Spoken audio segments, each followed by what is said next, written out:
Ir-residenti jixraqilhom serħan tal-moħħ ma jistax ikun illi għandna diversi lokalitajiet bl-ansess magħluqin.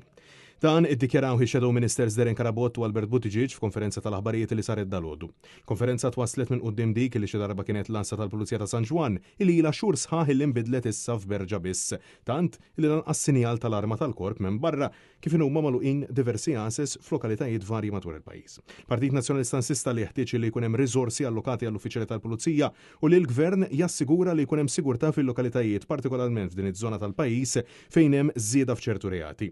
In-nies qed jilmentaw u mhux jaċċettaw il-fatt illi l-assa tkun magħluqa, spjega id-deputat Albert Buttigieg. Biex ikun hemm sigurtà, jħossu sigurtà fil-familji tagħna, għandna bżonn li jkollna l-access tagħna miftuħa.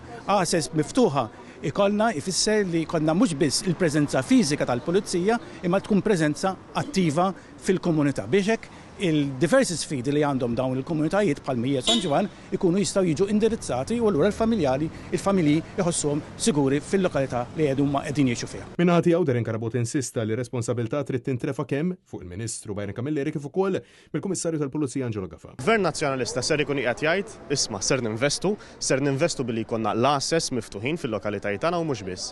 Ser naraw illi n-numri fil-korp tal-Pulizija jikbru għalfejn għaliex inti f'dawn l-aħħar 10 snin kellek il-popolazzjoni li splodiet, però in-numri fil-korp naqsu.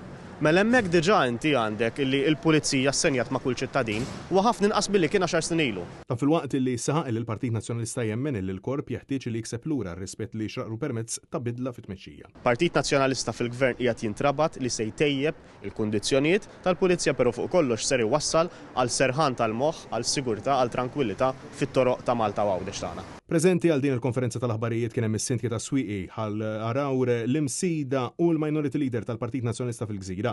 Lokalitajiet illi fl-aħħar snin raw il-popolazzjoni tagħhom tisbuq il-55,000 persuna u li l-ases tagħhom jinsabu magħluqin.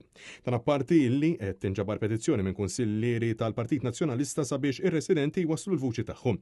Intant waqt l-istess konferenza l-Partit Nazzjonalista sellem li l-uffiċjali kollha tal-korpi dixxiplinati f'pajjiżna insista li jinsab kommess illi bħala gvern alternattiv ikompli investi fihom.